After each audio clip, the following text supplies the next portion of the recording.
Hi, everyone, and welcome to an extra special episode. Leighton is with me again. Thanks so much for joining and welcome. Thank you. Nice to be here. So, for those of you who don't know Leighton, you were actually a guest before. This was Talking Insomnia number 47, and at that point, you were sort of still in the midst of it, still struggling a bit, but you had worked with me, you had worked with Martin. So as I was telling you, Leighton, before this episode, I thought today we could do things a little bit differently, since anyone who wants kind of your full story, you can check out again Talking Insomnia 47. So I thought we could talk a little bit about your insomnia, how it started, what happened, but then go over all the teachers you've had, your journey, what has helped you, what insights you had, and so forth. Sounds okay? Sounds great. There's a lot to Perfect. say. But yeah, and lots to learn for the community. So I'm so happy you're here. So again, take us back a little bit to like how did it all start and how this struggle started. Struggle. So it goes back to 2005. So what's that? 17 years ago nearly. Hard to believe that. Like a lot of people with insomnia, there was no real stress trigger. It just was a bad night that became another bad night that's kind of opened up this door and just fell down a rabbit hole of insomnia that lasted pretty much 15, 16 years. So in that time, like many people, I tried a multitude of things, initially sleeping tablets, to acupuncture, to counseling, to all these different varieties of therapy. And it just didn't work. And I can see in hindsight now why they didn't work, and how actually that fed the beast of insomnia. And then it just grew and grew and grew. And it took me 16 years to process all that, to learn about myself, primarily because you come out of this learning a lot, and also face what is an invisible fear, which to other people who are rational makes no sense. And when I talk to people about it now that I feel I'm on the other side, it baffles them. But for someone with insomnia, it's incredibly real. So that's my journey. So yeah, 16 years of long ups and downs, and going through doors, closing doors, and trying all types of things, to get me where I am now, which is a really good place. Wow. And yeah, I meant to say this earlier actually, but I'll say this now, which was that after you were a guest here and you were my client, you know, I I was really rooting for you, Leighton, because you were so willing to do this hard work. You were willing to see things for where they were, but there was still some struggle left. And I was always thinking about you. And then I saw you on a guest on Trevor's channel, and things were going well for you. I was so happy, and I was so glad that you could join here and share more. And so it's fair to say that insomnia for many years, it was a big part of your life. It was something that was always on your mind, correct? Yeah, I mean, it becomes the first thought of the day. It becomes the last thought of the day. It becomes the continual thought of the day. It's all you talk about. It's what you read about. It's all you think about. It just eats into your life, where it just becomes a constant every day. Trying to find ways to remedy it. Trying to find ways. It's just like fighting fire all the time with fire. Yes. Doing things subconsciously you don't know at the time is quite damaging for you. And the main thing, what I've learned from a lot of this, is not finding the appropriate help, not finding the help that I think probably if I had this help now, it would cut 16 years down for sure. There's a lot of no education about sleeping issues. There's a lot of misinformation about sleeping issues. There's a lot that isn't understood. So people can take the wrong route, trying to come to terms or trying to battle with insomnia. And that's what I did. There was just so little until I came on to you and Martin. I just couldn't find anything out there that dealt with CBT-I, that dealt with ACT, acceptance commitment therapy, which ultimately got me through this. So yeah, there's not much out there at all. Absolutely. You naturally go into this like, I have to fight this, I have to do something about it. And then year after year, it almost becomes like an automatic reaction. It becomes so ingrained. So no doubt that is so true. Like, Yeah, and the longest you have it, the longer you have it, the more embedded it becomes. You know, not to say that if you had it for 6 months, your fight is any less than someone who's had it for 16 years. But when you have it for a long time, it becomes more of a part of you every time each year passes. I mean, 16 years is a long time. I know people have had it for longer than that. Again, not to draw comparisons, but I think once you have it for a long time, it becomes harder to move, which we'll touch on later. I totally believe this. So what I thought we could do here was say, I think somewhere around like 2 years or something like that, that's when I saw, you started leaving some comments on my YouTube channel. You got in touch with me and started, you became part of this community. And at that point in time, I didn't have like a program. I didn't have the app. I didn't have anything. But I suggested, hey, why don't you work with Martin Reed, who's a good friend, and he had a great program, I thought. And you did. So I thought we could start there and talk about like Martin Reed. What did you learn from Martin that was really helpful? And what do you think was the reason maybe you still struggled even working with him? Martin Reed is fantastic. All his tutorials are, sober, straightforward, no nonsense, practical. He was the first one I'd stumbled on. And actually, it's funny you mentioned years. I can't even remember. I can't remember how long I found this lifeline, which led me to you and Martin, and then to Trevor. So yeah, Martin, it was a whole chocolate box of new things I've never heard of. Sleep restriction,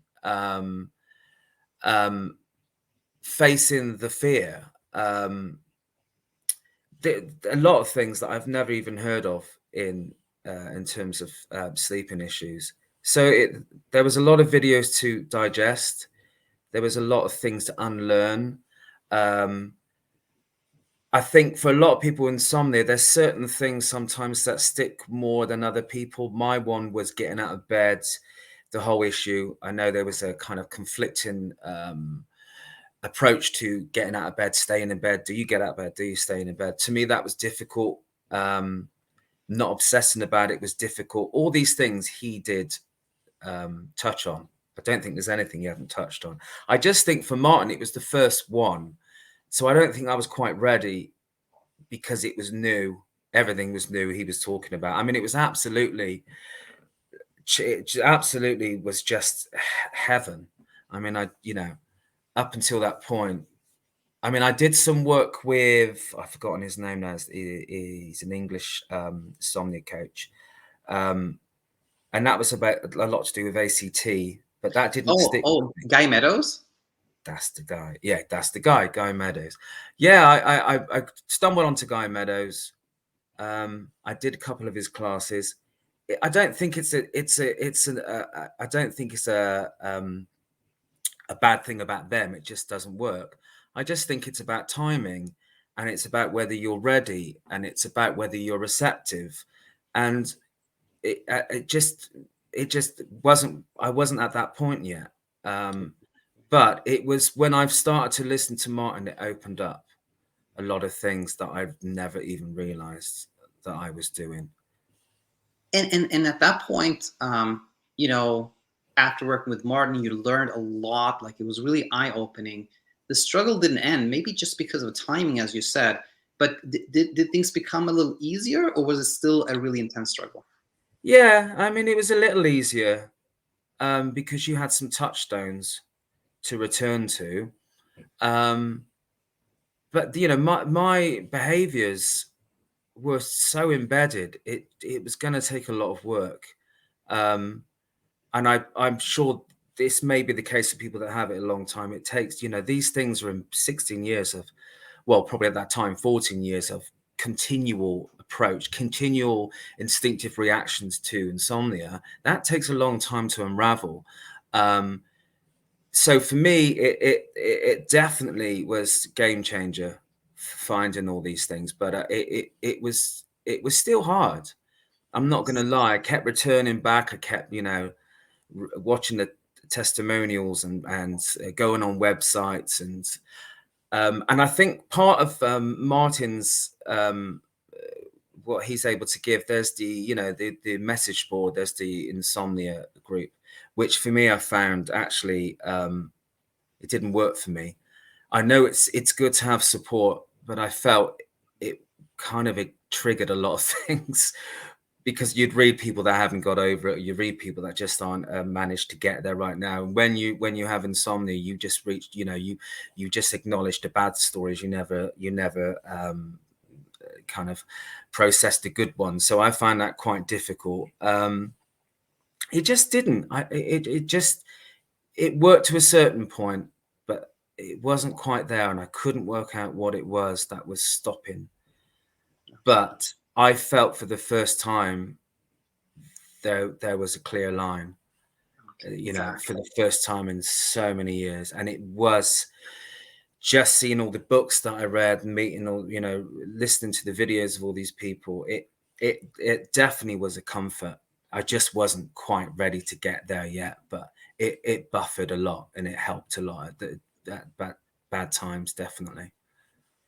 Totally get it. And then so you worked with Martin. It was really helpful. Still some struggle, and then I think quite a while after I think you had worked with Martin, you asked me a question. You said, "Hey, Daniel, like your program BedTyme, is that open ended?" And I said, "Yes, that's something I like that it's kind of open ended. It's like a subscription, etc." So you said, "Okay, I think I'm going to work with you. So we'll take it next year to like you start working with me and share what did you learn from me and my channel, my content, and again, if you thought something." If you can think of something that was still missing or something, share that. Or maybe it was just timing again. But what did you learn from me, and why do you think still there was some struggle after that? Your approach is always optimistic, encouraging, dynamic, and so positive.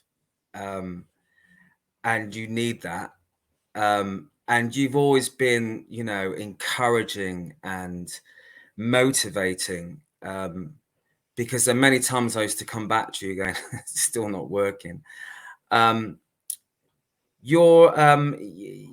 was just the support. I think also, and I think this is the case with Trevor, and I think possibly this might have been the thing that really pushed it forward, was I think he experienced it.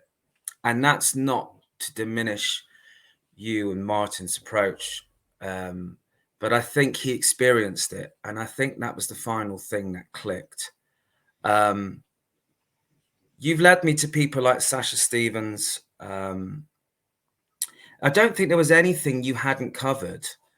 The insomnia is multifaceted, and there's so many things you got to confront, and there's so many things you got to overcome. And I think you've a real clear group of people on your shows that have gone through that. That really helped.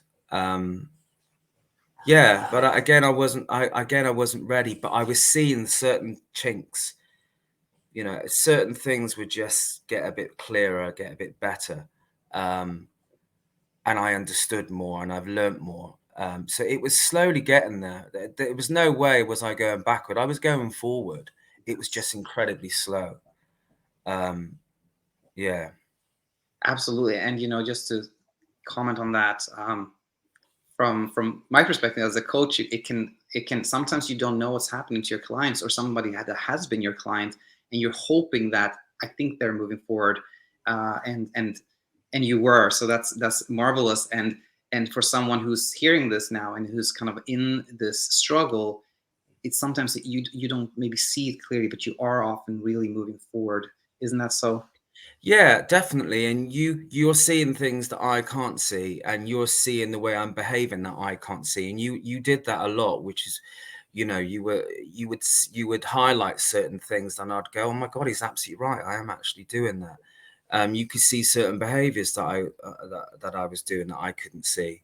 And that was really, really useful, because, you know, when you're in it, you don't know how you're behaving. It's a thing that you just do. You don't give it much thought. And I think you definitely pointed me in the right direction with that many times. Super glad to hear this. And before we talk about, deciding to work with Trevor and sort of kind of the how it really, the struggle really faded and ended there. Can you think of some of the kind of those behaviors that you were doing that you didn't even realize you were doing? The big one, which is you bring up an awful lot and spend an awful lot of time on, and actually is probably the most important, is the effort into sleep. Another thing I'm remembering this all now, is the effort you put into sleep, and you're willing yourself to sleep. And it's something I realized from you as well. It's something you can't do. You can't do it. You can't force yourself to sleep. And I think one of your BedTyme little kind of passages, there was something about that I kept returning to, and I understood it, but it just wasn't clicking. Sleep effort. I think that's the biggest thing I would say to anyone, is you're making something, you're trying to force something that just can't come. And it is pulling on an open door the wrong way, and eventually you pull it the right way. But for years I was just pulling it and go, why isn't it opening? So yeah, sleep effort, I think, is the crux, and why you're doing it. And it's complex. Absolutely. And which is, by the way, why I think like Sasha Stevens, like the effortless sleep method, that effortless, the word effortless is such a key one. Yeah, you forget that. You forget sleep is easy. When you come out the other end, you realize, oh yeah, you know, sleep is so passive. It's not something you should think too much about, and it's incredibly strange why you do. And you know, you think it's just you, and you reach out and see the community with you, see the community with Martin and with Sasha, you realize everyone's doing exactly the same thing. You're no different, but you think you're different because we're all different. We respond differently. We're all complex. So our response to insomnia, yeah, a lot of it's exactly the same, but also you've got to factor in your personality, and that you'd have to unravel that. Certain people are afraid of certain things more. I was afraid of staying up more. Certain people can cope with things better. I couldn't.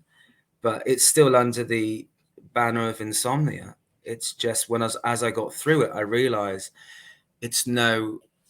your story is no different to any others. It's just your personality's way of responding to that. And you can unravel that and, you know, get back to passive sleep. I've forgotten. It's mad. I just go to sleep, close my eyes. I mean, I did this for years, you know, and then I thought, well, I just got out of my own way. But yeah, to answer your question, the big one, effortless. It's effortless. It doesn't need too much. Get out of your own way.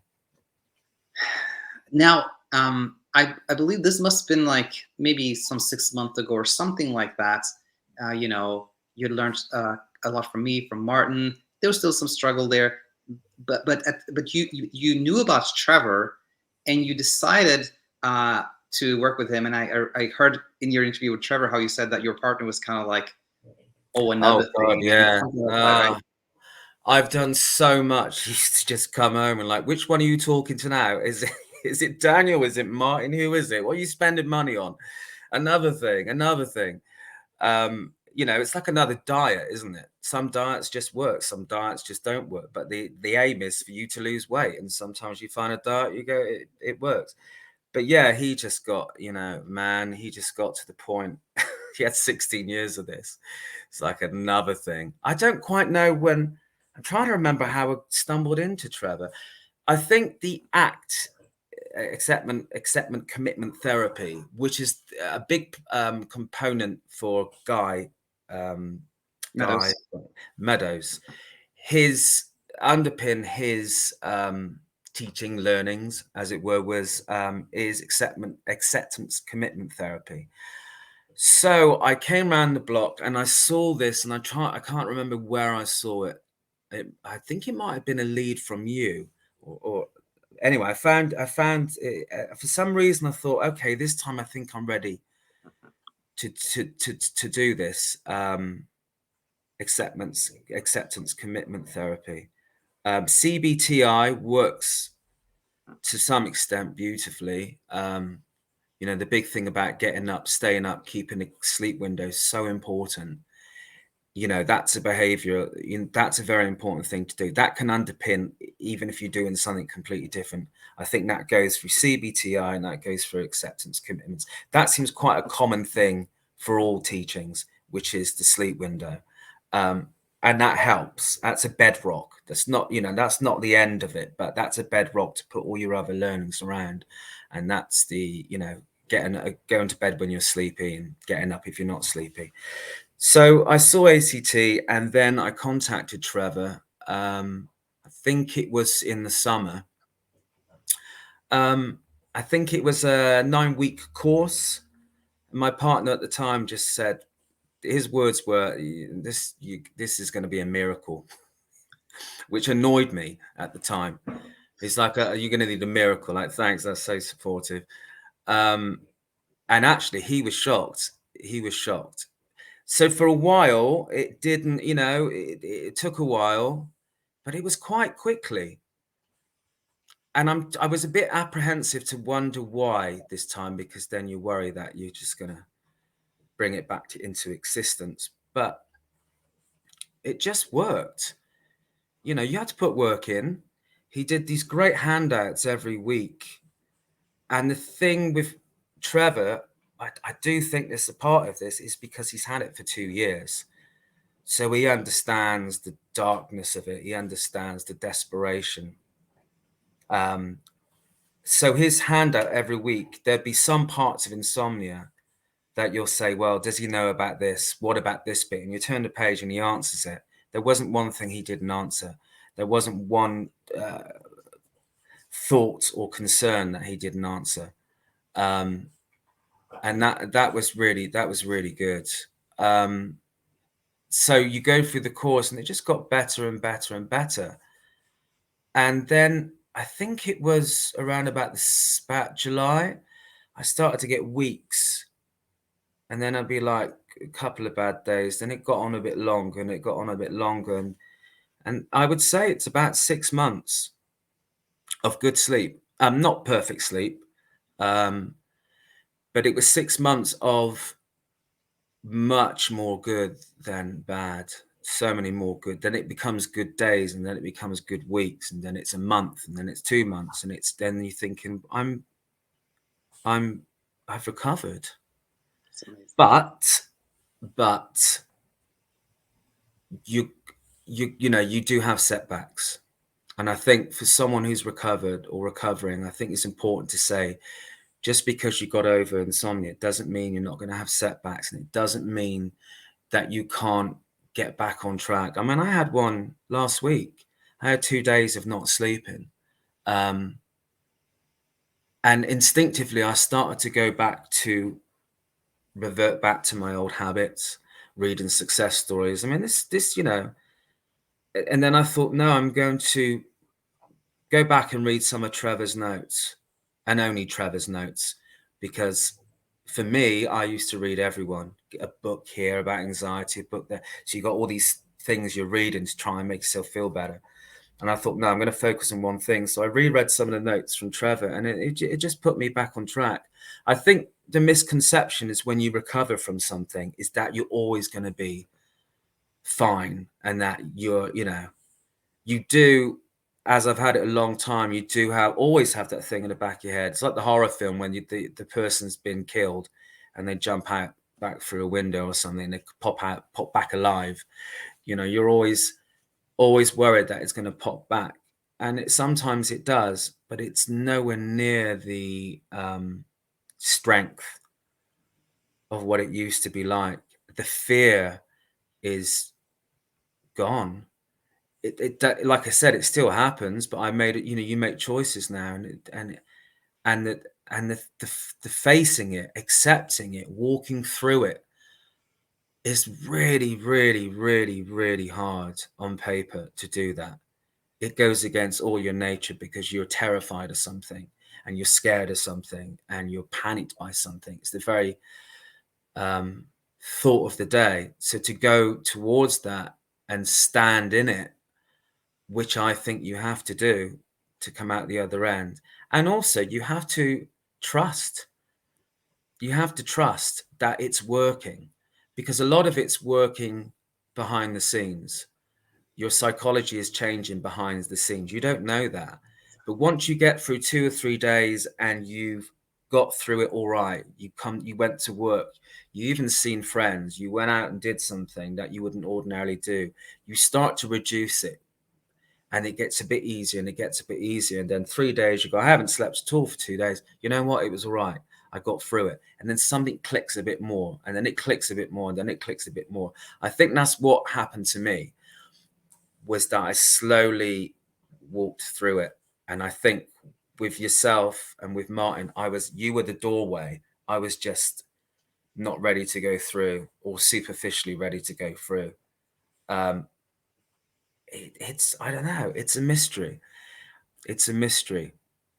But like I said, if this was available, if anyone who's got a sleeping disorder, I mean, nowadays it's monetized. You've got lavender to spray on your pillow. There's a difference between someone who has a couple of bad nights to someone who's got embedded or going through insomnia. And I think the way that it's dealt with is so inaccurate, and it's so not helpful. Sleeping pills is, for me, probably the worst thing you could have. It never gives you good sleep anyway, and it makes you reliant, and it gives you something to cling to, and it makes the demon bigger. So finding your community, finding the doorway, which was you and Martin, and I'm sincerely mean that. I doubt I would have found Trevor, and I doubt I would have been ready for Trevor or understood it. It's an absolute mystery why it clicked. I can't tell you why, and it partly maybe because he's gone through it, like I said before. But I honestly think I was ready, and I know that sounds. It's my dog. Anyone who has sleeping problems, this is part of the reason. He'll wake you up. So excuse me, I'm just going to throw a rubber bone at his head. Absolutely. I did warn you, didn't I? Yeah, we talked about this before starting to record. That this could happen. That's could happen. A nice little break here, and it did happen. Sorry about that. No. Yeah, I was just ready. And I was trying to discuss this with my partner because he's been through it all. And I said, well, what was it? And for a while, when I was going through it, if I had a week, he didn't want to talk about it because it became a fixation. And I get that now. I just feel like if it was to happen again, and I'm not naive to think it won't. I had, 16 years of this. I think I've got the tools to get back on track. But if I was to say to anyone with insomnia, I would point in your direction. I would point in Martin's direction, and I would point in Trevor's direction, because one of you three are going to work. It's going to work. And the community out there, and the way you responded without any judgment, without any kind of, because I know sometimes you're like, oh God, another email after help, like I've told him this already. What's he not learning? All the things. You never showed any signs of that. And that is so important, because you feel judged, you feel embarrassed, you feel shamed. They've got this ridiculous problem that everyone can do. And it became a part of me. It was as me as Leighton who sings. I sing. So that was part of me, Leighton who can't sleep. Now people have said to me, so you still can't sleep? No, I'm fine. I've recovered. I'm like, what? I'm like, yeah, I'm recovered. But I think you have to be realistic. For me, is to say, yes, I have recovered. But like I said, it could happen again. And that's all right. Sometimes I forget, and I have to read the notes to remind myself. And I don't think there's any shame in that. If you lose weight, if you've been overweight for a large part of your life and you lose weight, you're probably predisposed to put it back on quite quickly. but then you know what to do to take it off, and there's no different. Yeah, you guys have been inspirational, and I wish I found you so many years before. Yeah, that part is, For going doctors, forward. any doctors. I mean, I went to see psychiatrists. They just have no understanding of what sleep disorders is, and for me, it was a component of anxiety. I'm Yeah, an anxious person. Most people that have insomnia are anxious. Let's be honest. There's a baseline of anxiety, and it springs off of that. But I would say to someone, come straight to you, go straight to mine, go straight to Trevor. so wonderful to hear this, and just really quickly want to comment on the mystery part. I've had that conversation sometimes with people and ask, what was it that made it click this time? And so often people have said, I don't know. Often it's a component of mystery, and as you said, it's sort of automatic. You have to trust that the subconscious happens on a subconscious level. Like, we can't force insight to happen. Yeah, So you're not going to learn another language in a day. There's a lot of work going on behind your head. There's a yes. lot of work going on in your head, and you've got to trust that's happening. You've got to trust that will appear when it's ready. I know that sounds wishy-washy for someone who's going through it, and boy, have I been low. Just any other person who feels that way, honestly, I'm with you, because I've been there. The fear of never getting better, hearing other people's success stories. Another thing which I found very not very good, trying to find the right word, is Counterintuitive. that's the one. Yes. It's comparing your story. It's the biggest, for me, that was the biggest pullback probably from me succeeding, is the desperation of, well, they succeeded in 6 months, they succeeded in a year. Don't give yourself those limits. It's incredibly it holds you back incredibly, and it doesn't help. So if anyone, don't compare your story. Your story is your story. You recover when you recover, and that could be a year, 2 years, 3 years, doesn't matter. As long as you're on that path, it will present itself. So that's what I would say. I 100% believe that. And there was a couple of things I want to ask about, Leighton. One was, you said that a big part when you started working with Trevor and through this journey was, you have to sort of face the fear, put yourself in that place that you really don't want to be in, really difficult things. And on a practical level, you sort of answered it already, but on a practical level, what does that mean to face the fear for you? Okay. Practically, it means, for me, getting up out of bed. The minute you're in bed, and the minute I was in bed and it was 2 o'clock and I start to force things, and this happened quite recently, this happened last week, and I'm doing it again. I'm trying to force sleep. So I got up and I didn't look at the clock, and I didn't get obsessed. And the fear is how you feel the next day. The fear is, will you ever get through this? The fear is your own mind.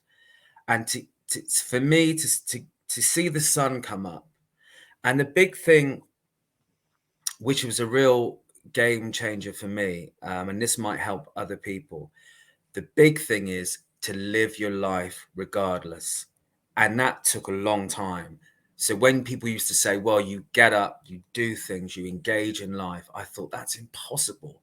I've had 1 hour of sleep. That's not going to happen. How dare you say that? You don't know anything. Oh, what are you talking about? 12 hours, I got to do this, I got to do that. I'm not going to do anything. I got to walk the dog. It just used to irritate me. What are you talking about? I just don't want to, but you have to. And it takes your power. It takes power back.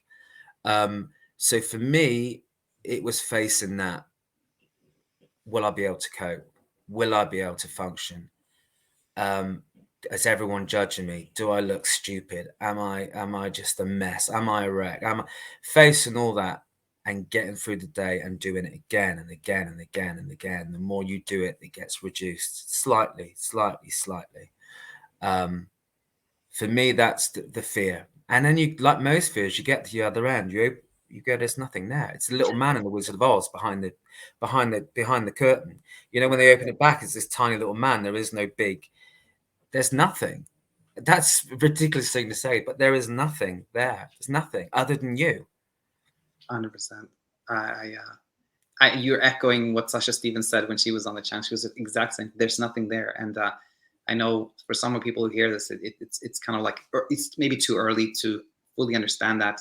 But I think that is Yeah, completely you've got, people's journeys are different. You can't say there's a prescribed way to recover. And I did find that quite hard. I think this was CBT-I. There was you've got to be recovered, or this, you should be, there was a point at, you've got it, this point, you should be at this point in the road. And I found that quite challenging. And then when I was talking to Trevor, the nice thing, the reassuring thing, was that you could always phone back. You can always get in contact again. Doesn't mean that you failed, and just get back up again and again, because everyone's recovery story is different. Some people recover in a week, 2 months, 6 months, but I did find that quite an albatross. That you have to recover in a certain amount of time. I do compare it to weight, because in some ways it's quite similar. The psychology of a diet, the kind of the way you approach food, and everyone's got their own time. Just as long as you're consistent, persistent, be kind to yourself. That's another thing you brought to my attention, actually, Daniel. Be kind to yourself was an absolute, I didn't even know what that meant. And you don't realize how hard you are on yourself. There's a self-loathing, there's an embarrassment, I can't even sleep. And it does erode your self-worth, definitely. And actually, the simple act of being kind to yourself and going, right, this is a crappy day, doesn't matter. Look after yourself. Even those little words you say to yourself, that is an important dynamic. Yeah. Just be kind to yourself. And that sounds like something you put on a poster, or everyone's like, a bumper sticker or something. But really, it's really important. Be kind, because you beat yourself up. You go through, you scrutinize the night before. What did I do wrong? What didn't I do wrong? Why am I still like this? It doesn't help. It fuels it. You are like this today. Tomorrow you might not be. Just be kind. That was a good thing. Wow. Yeah. 100%. It's just, I have goosebumps hearing this. This is so true, I believe. And there was I felt there was like 2 more things I want to ask you. And yeah. Now I remember. And the other thing I want to ask you was something you said very early on. I think in the first few minutes of this conversation, you said, like, through this journey, you learn so much about yourself. What are some things that you've learned about yourself? Well, being hard on myself. I'm driven. I think that you'll find that quite a lot with people with insomnia. Very driven. You want to control everything. Sleep is one of them. The ultimate thing you can't control, and you're trying to control it. So there's an aspect to that I realized about myself. To just let things be. I guess I don't know, I was a control freak, but I wanted things to be a certain way. And I just let things be now. I don't fight things. I'm more kinder to people. I've just learned, I've been through an awful lot. It's hard to put into words, and it can be quite an emotional subject if you've been through this thing that, some people haven't been through and probably wouldn't understand. It changes you. And it's made me more patient for myself, and it's made me kinder for myself, definitely, and aware of my own thinking. And also mindfulness, another component, again, another important component, which is just letting things be. It's, you don't feel great. Let it be. Let it be there. Just let it be there. And that you can adapt that to many things in life, where you are in your career, where you are in your relationships. Letting things be, letting things run their course in whatever aspect, it's without you trying to change things that can't be changed is a very important lesson to learn in life. And it's taught me that. Definitely for myself, I'm just more relaxed. And so therefore, I'm enjoying things more and things are coming to me a lot more easier. Yeah, and just not to be scared. If the other night I got up, it was 3 o'clock. So I'm going to read a book. I went, right, what else am I going to do? Honestly, 2 years ago, I'd be beside myself. It would have been awful. And I would have been falling down a rabbit hole. And I'm like, okay, I'm up. Yeah, I'm going to feel like crap tomorrow. It doesn't matter. And then it dissipates. Wow, so powerful. And you kind of already answered what was going to be my last question, but you might have something to add to it, which was when I listened to you talk to Trevor, you mentioned that, during when you're in the struggle, like so much of your day, so much of your time, so much of your mind is consumed with it. And then it's almost, I think you described it as almost like surprising, or like, oh, now it's not there anymore. How has, your life changed after that? Yeah. Oh my God. Yeah. It's all you think. Imagine that. Every day you think about toast. That's a bad analogy. And you think of the same thing day in, day out. And then you realize it. The thing is, as well, it becomes your identity and it becomes the thing you talk about. And it's like, what am I without this? What am I without being an anxious person? What am I, someone who doesn't sleep and insomnia? You haven't got all that time to read. I look at some of the books. I laugh now when I look at some of the books and go, I mean, I've got an A to Z of sleep. There's so many. So it's a library of insomnia books. You just got more. You got more of life to live. You appreciate things more. And I know that sounds twee and a bit woolly, but you appreciate things more. There's life to get on with. Absolutely, You sell through this, you can sell through an awful lot. 100%. And I really would say to people out there that feel like they might watch this and say, yeah, but you don't know what I'm gone through. No, I do. And just patience and kindness and persistence, you will get there. Doesn't matter how long you've had it, 60 years, 20 years, a week, a month. Just the crucible of the holy crucible of insomnia teachers, insomnia gods, Daniel, Martin, and Trevor. Look no further. Oh my gosh.